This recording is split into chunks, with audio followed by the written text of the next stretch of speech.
আসসালামু আলাইকুম। এটিএন বাংলা সংবাদে সবাইকে স্বাগত জানাচ্ছি। তামান্না মৌ। শুরুতেই বিআরবি কেবলস সংবাদ শিরোনাম। জনসমুখে স্বপ্নের মেট্রো রেল, এ বছরই রাজধানীর একাংশে চালু, পরীক্ষা নিরীক্ষা শুরু।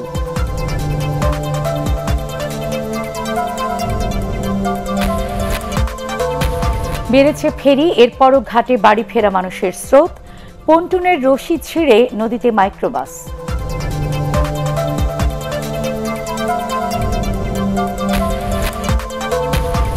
দেড় মাসের মধ্যে দেশে করোনায় একদিনের সর্বনিম্ন ৩৩ জনের মৃত্যু, শনাক্তের হারও কমছে।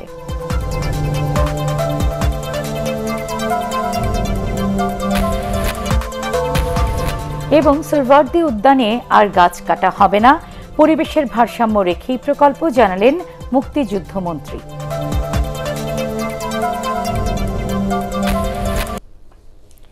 শুনছিলেন বিআরবি কেবলস সংবাদ শিরোনাম। এবার পুরো সংবাদ। প্রথমবারের মতো জনসমুখে এলো স্বপ্নের মেট্রো রেল। জাপানের রাষ্ট্রদূত, মন্ত্রণালয়ের সচিব, প্রকল্প পরিচালক সহ গণমাধ্যম কর্মীদের উপস্থিতিতে উত্তরার ডিপো এলাকায় আনা হয় ট্রেনটি। অনুষ্ঠানে ভার্চুয়ালি যুক্ত হন সড়ক পরিবহন ও সেতুমন্ত্রী ওবায়দুল কাদের। তিনি জানান, অগস্টে পরীক্ষামূলক চলাচলের উপর রাজধানীতে চালু হবে স্বপ্নের মেট্রো রেল। জানাচ্ছেন ফজলে রাব্বি। দীর্ঘ অপেক্ষার অবসান ঘটিয়ে সর্বাধুনিক প্রযুক্তির ইঞ্জিন সহ ৬টি বগির ইলেকট্রিক ট্রেনটি অবশেষে উঠল লাইনে। ট্রেনের আসন সংখ্যাই বলে দেয়, বয়োবৃদ্ধ, শারীরিক প্রতিবন্ধী সহ অপেক্ষাকৃত অসক্ষম ব্যক্তিদেরও কোনো অসুবিধা হবে না এতে চড়তে।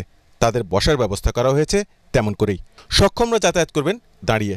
প্রতি বগিতে থাকছে ডিসপ্লে, যাতে দেখা যাবে সামনের স্টেশন সহ প্রয়োজনীয় তথ্য। প্রতিটি স্টেশনে থাকবে জাপানি প্রযুক্তির স্বয়ংক্রিয় টিকিট গেট। প্যাসেঞ্জাররা পাবেন সনির তৈরি মাইক্রোচিপ সম্বলিত র্যাপিড পাস। অত্যাধুনিক প্রযুক্তির এই মেট্রো রেল তৈরি করেছে জাপানের Kawasaki company. Today we have set one more milestone of fulfilling the dream of Bangladesh. The launch of the new metro rail will mark the golden jubilee of independence of Bangladesh in 2021. August নাগাদ depot এলাকা থেকে মূল line বা ভায়াডাক্টে উঠে আসবে দেশের প্রথম metro rail. বর্তমানে ডিপোতে ফাংশনাল টেস্ট চলছে। এরই ধারাবাহিকতা আগস্ট 2021 সালের মধ্যে ভায়াডাক্টের উপরে মেইন লাইনে পারফরমেন্স টেস্ট শুরু করা হবে। MRT6 প্রকল্প পরিচালক বলেন, লাইনে ওঠার পর দীর্ঘ সময় পরীক্ষামূলক চলাচল করবে মেট্রো রেল, তারপর বাণিজ্যিক যাত্রা। যে ট্রেনের দরজাটা যখন খুলবে তার সাথে সাথে স্টেশনে একটা দরজা আছে, সেই দরজাটা খুলতে হবে। ট্রেনের ভিতরে ঘোষণা আসবে যে নেক্সট স্টেশনটা আমাদের এইখানে এতটা পর্যন্ত থামছে। তারপরে স্টেশনের ভিতরে ঘোষণা হবে। এরকম যে সবগুলো কাজ আছে, সেই জায়গাটাতে যখন আমরা যাব সেটাকে আমরা ইন্টিগ্রেটেড টেস্টটা বলি। সেই ইন্টিগ্রেটেড টেস্টের পরেই আমরা ট্রায়াল রানে যাব। ঢাকার গণপরিবহন সমস্যার সমাধান ও যানজট নিরসনে 2016 সালে শুরু হয় মেট্রো রেল প্রকল্প। প্রথমবারের মতো জনসম্মুখে আসা এই মেট্রো রেলের হাত দিয়েই গণপরিবহন খাতে এক নতুন যুগে প্রবেশ করবে বাংলাদেশ। একই সাথে এর মাধ্যমে বৈদ্যুতিক ট্রেনের যুগে প্রবেশ করবে দেশ। ফজলে রাব্বি, এটিএন বাংলা, দিয়াবাড়ি, ঢাকা। স্বাভাবিকভাবে ফেরি চলাচল করছে পাটুরিয়া দৌলতদিয়া নৌরুটে। ঘরমুখো মানুষের চাপে বাড়ানো হয়েছে ফেরির সংখ্যা, যদিও ঘাট কর্তৃপক্ষ বলছে লকডাউনে আগের নির্দেশনাই কার্যকর রয়েছে। পথে নানা ভোগান্তি আর অতিরিক্ত ভাড়ায় সকাল থেকে মানুষের স্রোত নামে ঘাট অভিমুখে। দুপুরে কমলেও বিকেলে আবারও বাড়তে থাকে যাত্রী চাপ। ইকরামুল হক সাইমের রিপোর্ট, ছবি তুলেছেন নিরঞ্জন দেব বর্মা। এক ঘাট থেকে আরেক ঘাটে ছোটাছুটি ঘরমুখো মানুষের। কোন ফেরি ছাড়বে আর তাতে জায়গা পাবেন কিনা তা নিয়ে উদ্বিগ্ন ছিলেন তারা। হুড়োহুড়ি করে কেউ বা উঠছেন, কেউ থাকছিলেন প্রতীক্ষায়।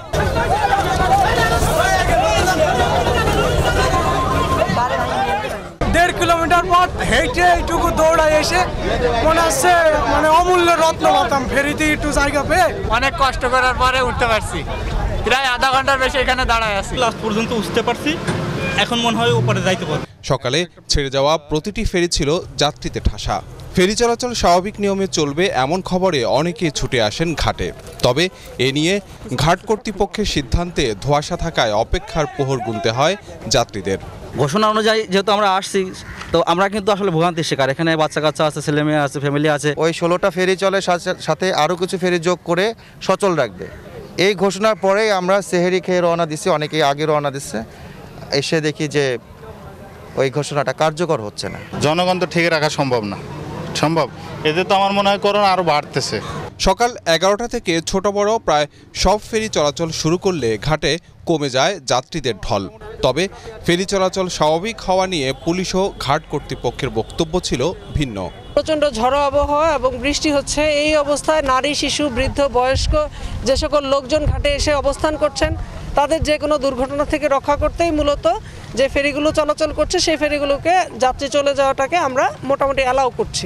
লকডাউন থেকে আগের আইনি আছে, আপনার আগের আইনি আছে, লকডাউন চলছে, ওরা ভুল তথ্য দিচ্ছে। বিকেলে আবারও বাড়ে বাড়ি ফেরা মানুষের স্রোত।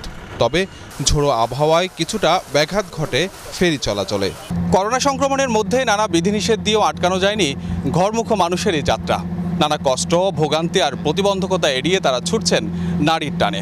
তবে তাদের এই ঈদযাত্রায় সামান্যতম অসতর্কতায় যেন তাদেরই কোনো প্রিয়জন কিংবা স্বজন মৃত্যু ঝুঁকিতে না পড়েন, সেজন্য জোর দৃষ্টি দেওয়ার তাগিদ জনস্বাস্থ্যবিদদের। ইকরামুল হক সায়েম, এটিএন বাংলা, পাটুরিয়া, মানিকগঞ্জ। রাজবাড়ীর দৌলতদিয়া ঘাটে পন্টুনের দড়ি ছিঁড়ে পদ্মা নদীতে ডুবে যাওয়া মাইক্রোবাসটি উদ্ধার করা হয়েছে। মাইক্রোবাসের ভেতরে থাকা চালকের মরদেহ না পাওয়ায় উদ্ধার অভিযান অব্যাহত রেখেছে ফায়ার সার্ভিসের ডুবুরি দল। ফায়ার সার্ভিসের সহকারী পরিচালক আনোয়ার হোসেন জানান, মাইক্রোবাসের চালক ছাড়া আর কোনো যাত্রী ছিল না। বেলা 11:30টার দিকে দৌলতদিয়ায় ঝোড়ো আবহাওয়ার মধ্যে 5 নম্বর ফেরি ঘাটের পন্টুনের উপর ফেরিতে ওঠার অপেক্ষায় ছিল মাইক্রোবাসটি। এ সময় ফেরির সামনে বাঁধা রশিটি ছিঁড়ে গেলে মাইক্রোবাসটি নদীতে পড়ে যায়। চালক বের হওয়ার চেষ্টা করলেও তলিয়ে যায়। পরে উদ্ধারকারী জাহাজ হামজার সহায়তায় মাইক্রোবাসটি তুলতে সক্ষম হয় ফায়ার সার্ভিস।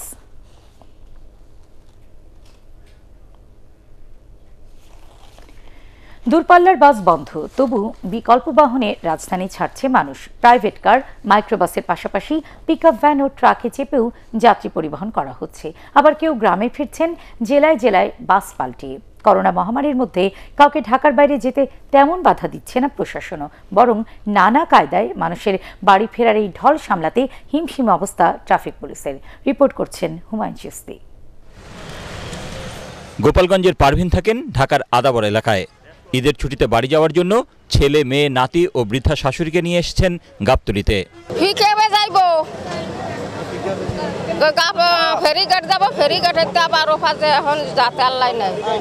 গাবতলী, যাত্রাবাড়ি বা উত্তরা রাজধানীর সবগুলো প্রবেশ মুখে এমন মানুষের স্রোত। দূরপাল্লার বাস বন্ধ থাকায় এবং পুলিশের বাধা থাকায় গাবতলী ব্রিজ হেঁটে পার হয়ে যে যা বাহন পাচ্ছেন তাতেই চড়ে বসছেন।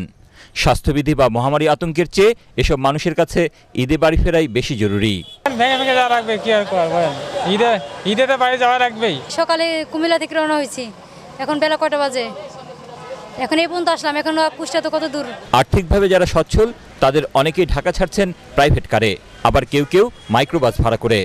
কম আয়ের মানুষ যাচ্ছেন জেলায় জেলায় বাহন পাল্টিয়ে। যে পরিমাণ ভাড়া চাইতেছে এটা আসলে আমরা যারা মধ্যবিত্ত আছি, যারা ছোটখাটো চাকরি করি, তাদের জন্য অনেক ব্যয়বহুল হয়ে যাচ্ছে আর কি। 90 টাকা 300 টাকা করে খুলে দিচ্ছে, বাজার খুলেছে, সবই তো খোলা, খালি ঈদের সামনে খালি গরিব পরিবহনের সমস্যা হয়। এদিকে রাজধানীতে গাড়ির চাপ দেখে কোনো রকম বোঝার উপায় নেই, লকডাউন চলছে।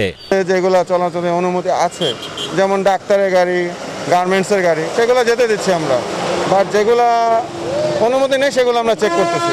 যেসব যুক্তিতে দূরপাল্লার বাস বন্ধ রাখা হয়েছিল তা অনেকটাই ভেস্তে গেছে মহাসড়কে অন্য যানবাহনে ব্যাপক যাত্রী পরিবহনে। সরকারি সকল বিধিনিষেধ ও স্বাস্থ্যবিধির বিন্দুমাত্র তোয়াক্কা না করে মানুষের এমন অবাধ চলাচল বহুগুণে বাড়িয়ে দিচ্ছে করোনা সংক্রমণের ঝুঁকি। সেই সাথে আছে করোনা ভাইরাসের ভারতীয় ভ্যারিয়েন্টের সংক্রমণ ও বিস্তারের শঙ্কাও। আর এমনটা ঘটলে আমাদের মুখোমুখি হতে হবে কঠিন পরিস্থিতির, এমনই মনে করছেন বিশেষজ্ঞরা। হুমায়ুন চিশতি, এটিএন বাংলা, ঢাকা। চট্টগ্রামে আলোচিত মিতু হত্যা মামলায় নিহতের স্বামী পুলিশের সাবেক এসপি বাবুল আক্তারকে জিজ্ঞাসাবাদ শেষে গ্রেফতার করেছে police bureau of investigation PBI. সন্ধ্যায় তাকে গ্রেফতারের বিষয়টি নিশ্চিত করেছে পিবিআই। এর আগে সোমবার বাবুল আক্তারকে জিজ্ঞাসাবাদের জন্য চট্টগ্রাম পিবিআই কার্যালয়ে আনা হয়। আগামীকাল তাকে আদালতে হাজির করা হবে বলে জানায় পুলিশ। 2016 সালের 5 জুন সকালে নগরের OR নিজাম রোডে ছেলেকে স্কুল বাসে তুলে দিতে যাওয়ার পথে গুলি ও ছুরিকাঘাতে নিহত হন পুলিশ সুপার বাবুল আক্তারের স্ত্রী মাহমুদা খানম মিতু। পরে চট্টগ্রামের পাঁচলাইশ থানায় অজ্ঞাতনামাদের আসামি করে হত্যা মামলা করেন বাবুল আক্তার নিজেই। তবে এখন তারই এ হত্যাকাণ্ডের সম্পৃক্ততা খুঁজে পেয়েছে পিবিআই। করোনা ভাইরাস আক্রান্ত হয়ে দেশে একদিনে 33 জনের মৃত্যু হয়েছে। গত 45 দিনে এটি করোনায় সর্বনিম্ন মৃত্যুর সংখ্যা। স্বাস্থ্য অধিদপ্তরের প্রেস বিজ্ঞপ্তিতে এ তথ্য জানানো হয়। এদিকে 16 দিনে আরও 1000 মানুষের মৃত্যুর মধ্য দিয়ে এ ভাইরাসে মৃতের সংখ্যা 12,000 ছাড়িয়ে গেছে। শনাক্তের হার 8.67। শফিকুল ইসলাম শামীমের রিপোর্টে বিস্তারিত। মঙ্গলবার সকাল পর্যন্ত 24 ঘন্টায় দেশে করোনা ভাইরাসে আক্রান্ত হয়ে আরও 33 জনের মৃত্যু হয়েছে। এ পর্যন্ত করোনায় মৃত্যু হয়েছে মোট 12,005 জনের। লকডাউনের মধ্যেই গত 25 এপ্রিল দেশে করোনা ভাইরাসে মৃতের সংখ্যা 11,000 পেরিয়েছিল। এর সাথে 1000 নাম যুক্ত হতে সময় লাগলো 16 দিন। তবে দৈনিক মৃত্যুর সংখ্যা কিছুটা কমে এসেছে। গত একদিনে আরও 1230 জনের সংক্রমণ ধরা পড়েছে। দৈনিক শনাক্ত রোগীর সংখ্যাও 8 সপ্তাহের মধ্যে সবচেয়ে কম। সরকারি হিসেবে করোনায় আক্রান্তদের মধ্যে একদিনে আরও 3044 জন সুস্থ হয়ে উঠেছেন। এদিকে স্বাস্থ্য অধিদপ্তরের মহাপরিচালক বলেছেন, ঈদ উপলক্ষে মানুষ যেভাবে বাড়ি যাচ্ছে তাতে দেশে করোনা ভাইরাসের তৃতীয় ঢেউয়ের শঙ্কা তৈরি হচ্ছে। নিজেদের সর্বনাশ নিজেরাই ডেকে আনছি বলেও মন্তব্য করেন তিনি। বিনীত অনুরোধ করছি যে আপনাদের এই যে চলাচল, এই যে জনসমাগম, এই আমার দ্বিতীয় না যেতে যেতেই দেখা যাবে যে আমরা যখন এটাকে সংক্রমণ করে আসবো, কমিয়ে আনবো, আবার তৃতীয় ভাগ শুরু হয়ে যাবে। তারপরে তৃতীয় কমাতে কমাতে আবার কোরবানি ঈদ আসবে। আবার যদি একইভাবে আমরা সবাই এরকম চলাচল করতে থাকি তাহলে পরে এটা শেষ হবে না। বাংলাদেশে করোনা ভাইরাসের প্রথম সংক্রমণ ধরা পড়েছিল গত বছর 8 মার্চ। তা 7.5 লাখ পেরিয়ে যায় গত 27 এপ্রিল। সংক্রমণের দ্বিতীয় ঢেউয়ের মধ্যে গত 7 এপ্রিল রেকর্ড 7,626 জন নতুন রোগী শনাক্ত হয়। শফিকুল ইসলাম শামীম, এটিএন বাংলা, ঢাকা। আপাতত সোহরাওয়ার্দী উদ্যানে আর গাছ কাটা হবে না। যত গাছ কাটা হয়েছে তার 10 গুণ লাগানো হবে বলে জানিয়েছেন মুক্তিযুদ্ধ বিষয়ক মন্ত্রী আকাম মোজাম্মেল হক।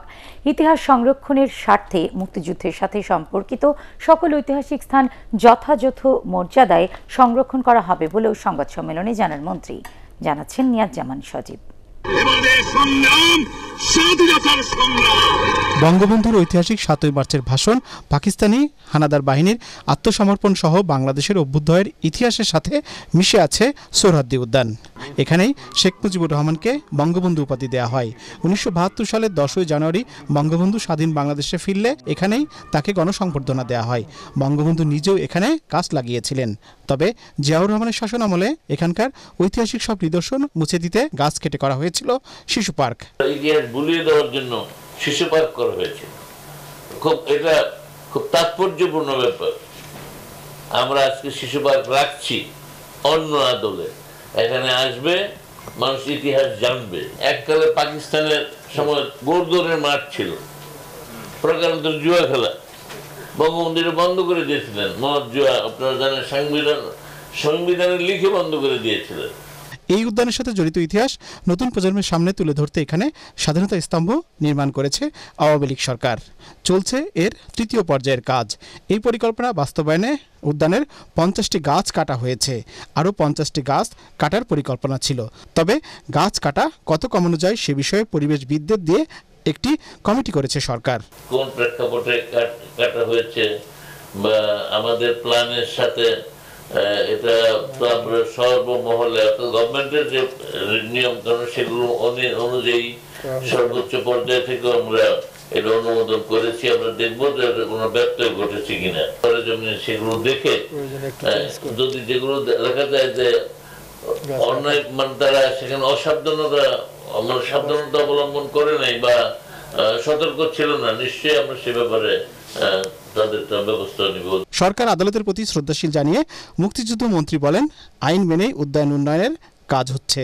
পরিকল্পনায় কিছু ত্রুটি বিচ্যুতি থাকতে পারে, তাই পরিবেশবিদদের সাথেও বসা হবে বলেও জানান তিনি।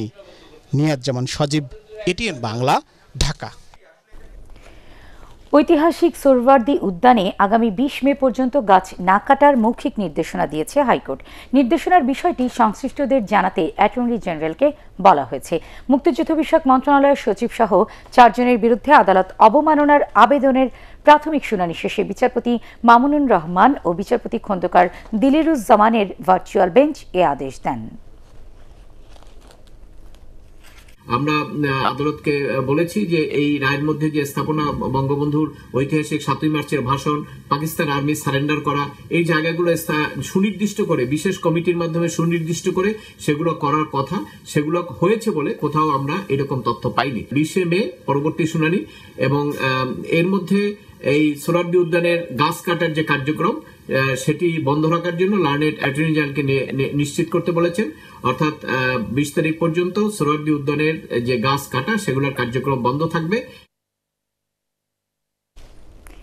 যুক্তরাষ্ট্র নেতৃত্বাধীন সামরিক সুরক্ষা জোট কোয়াডে বাংলাদেশের যোগ দেওয়া নিয়ে চীন আগ বাড়িয়ে কথা বলছে বলে মন্তব্য করেছেন পররাষ্ট্রমন্ত্রী ডক্টর এ.কে আব্দুল মোমেন। সকালে রাষ্ট্রীয় অতিথি ভবন পদ্মায় করোনা মোকাবেলায় নেপালকে ওষুধ ও স্বাস্থ্য সুরক্ষা সামগ্রী প্রদান অনুষ্ঠানে মন্ত্রী একথা বলেন। এ সময় স্বাস্থ্যমন্ত্রী জানান, এবছরই চীন থেকে অন্তত ৫ কোটি ডোজ করোনা টিকা কিনতে চায় বাংলাদেশ। ইমদাদুল্লাহ বাবুর রিপোর্ট। যুক্তরাষ্ট্র, জাপান, অস্ট্রেলিয়া ও ভারতকে নিয়ে গঠিত ৪ দেশীয় সুরক্ষা সংলাপের কৌশলগত জোট কোয়াডে বাংলাদেশের অংশগ্রহণ নিয়ে উদ্বিগ্ন চীন। সোমবার এক ভার্চুয়াল মতবিনিময় সভায় চীনা রাষ্ট্রদূত লি জিমিং বলেন, বাংলাদেশ কোয়াডে যোগ দিলে দুই দেশের সম্পর্ক খারাপ হতে পারে। রাষ্ট্রদূতের এমন মন্তব্যের পর বিভিন্ন মহলে সমালোচনার ঝড় উঠেছে।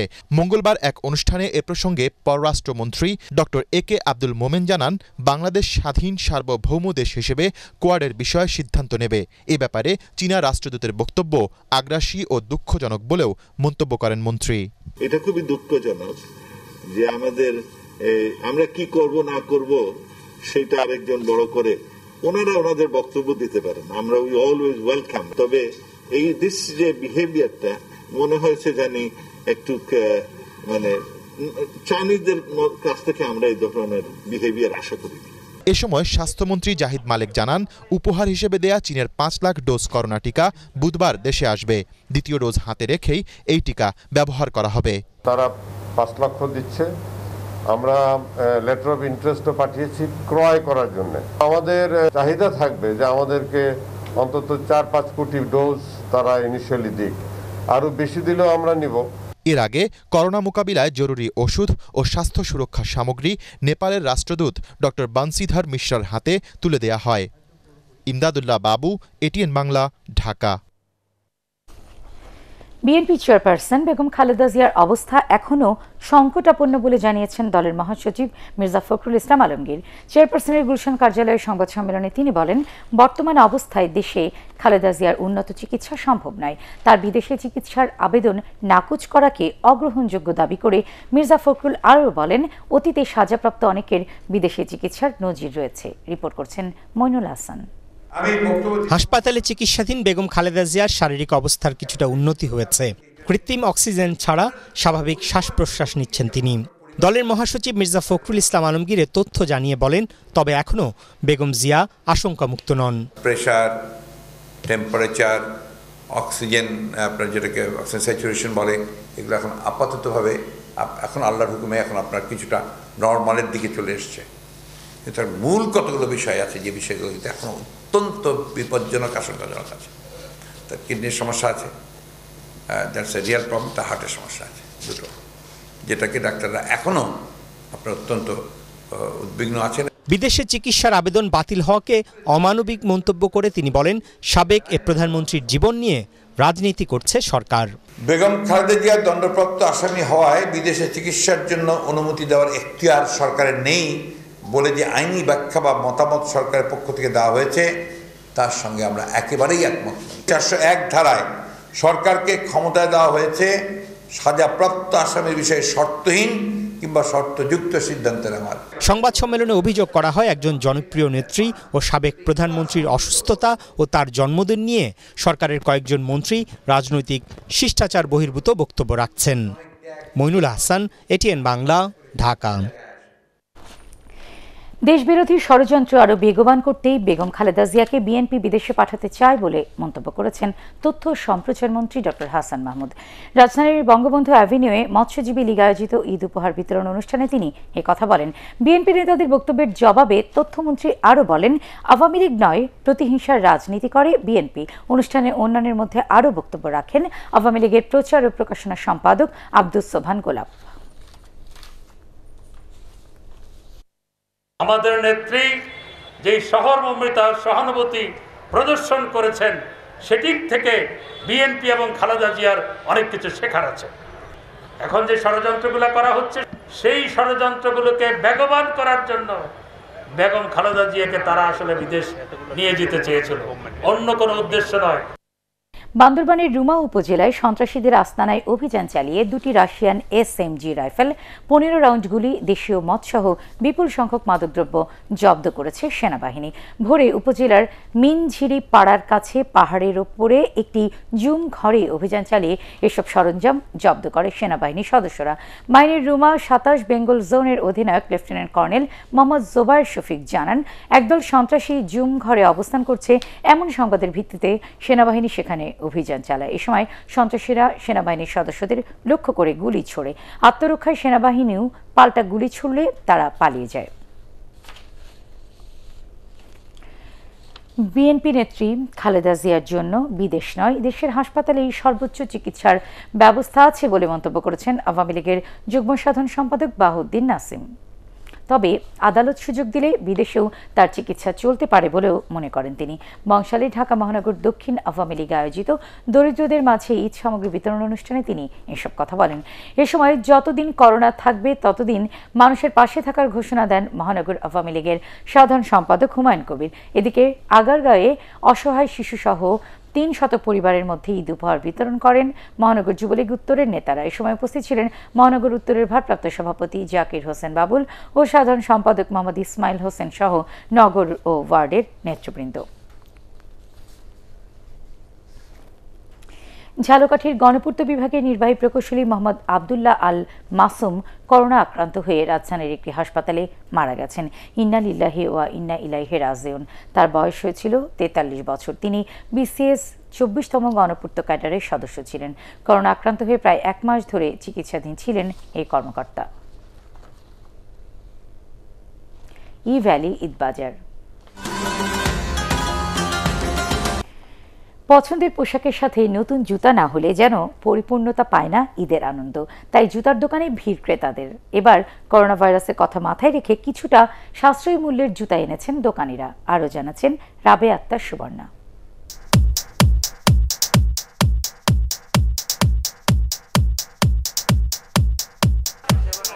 ব্যক্তিত্ব নাকি জুতা দেখে আন্দাজ করা যায়, বহুদিন ধরে এমন কথাই প্রচলিত।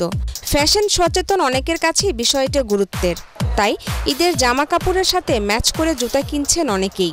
জুতাটা অ্যাকচুয়ালি আমরা মেয়েরা একটু বেশি আমাদের ড্রেসের সাথে ম্যাচিং করে নিতে পছন্দ করি। সামনে তো ঈদ, তার জন্য কালারফুল জুতা কিনতে আসছি। এদিকের জুতাগুলো ভালো ডিজাইন পাইছি আমি।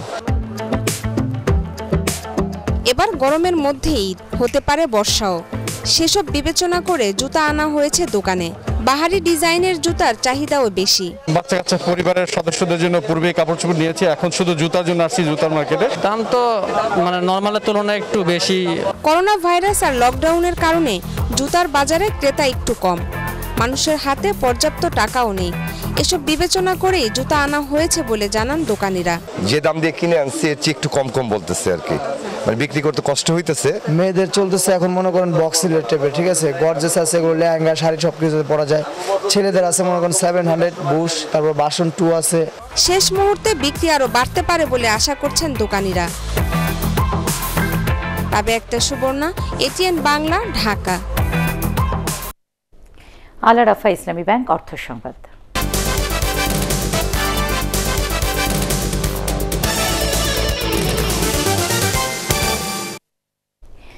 দ্বীপরাষ্ট্র মালদ্বীপে ইলেকট্রনিক্স ও প্রযুক্তিপণ্য রপ্তানির কার্যক্রম শুরু করল ওয়ালটন। এ লক্ষ্যে দেশটির রান ফাউন্ড প্রাইভেট লিমিটেডের সঙ্গে চুক্তি স্বাক্ষর হয়েছে।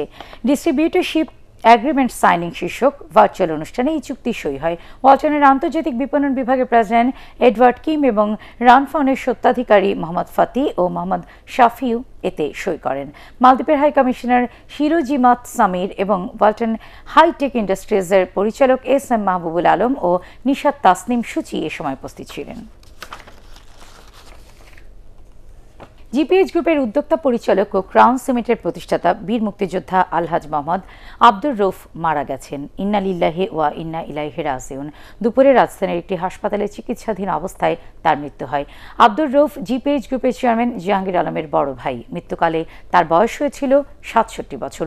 রাজধানীর গুলশান আজাদ মসজিদ এবং মুন্সিগঞ্জের উত্তর ইসলামপুরে জানাজা শেষে পারিবারিক কবরস্থানে তার দাফন হয়। এবারে বাণিজ্য সংবাদ।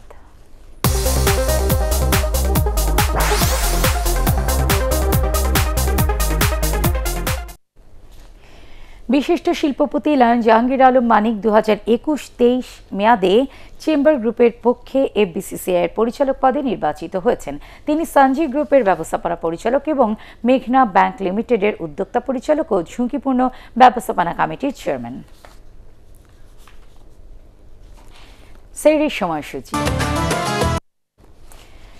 আজ ঢাকা ও আশপাশের এলাকায় সেহরির শেষ সময় রাত ৩:৫৫। রাজশাহীতে 4টা, সিলেটে 3:46, চট্টগ্রামে 3:53, খুলনায় 4:01, বরিশালে 3:57, রংপুরে 3:54 এবং ময়মনসিংহে সেহরির শেষ সময় রাত 3:52। পার্টিক্স খেলার খবর।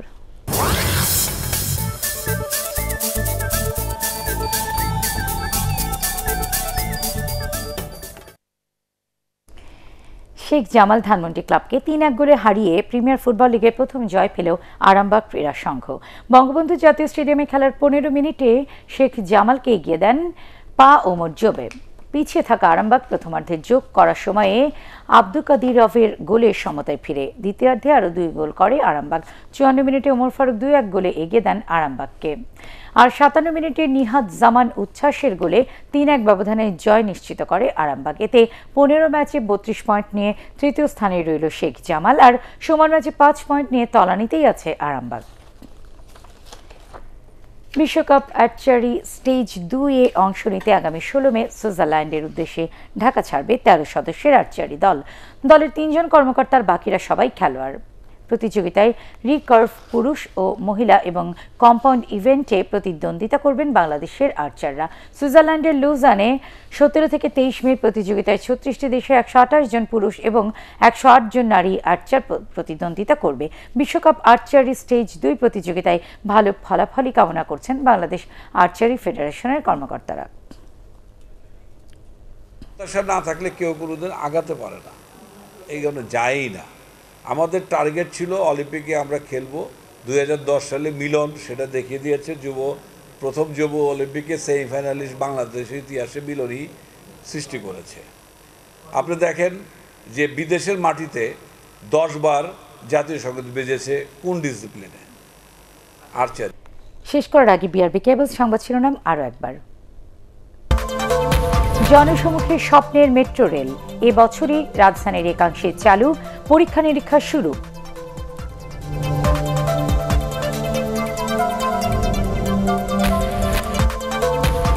বেড়েছে ফেরি, এরপরও ঘাটে বাড়ি ফেরা মানুষের স্রোত। পন্টুনের রশি ছিঁড়ে নদীতে মাইক্রোবাস।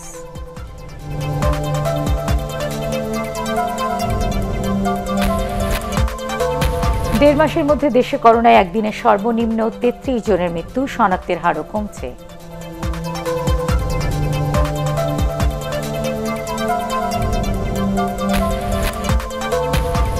এবং সোহরাওয়ার্দী উদ্যানে আর গাছ কাটা হবে না, পরিবেশের ভারসাম্য রেখেই প্রকল্প, জানালেন মুক্তিযুদ্ধ বিষয়ক মন্ত্রী।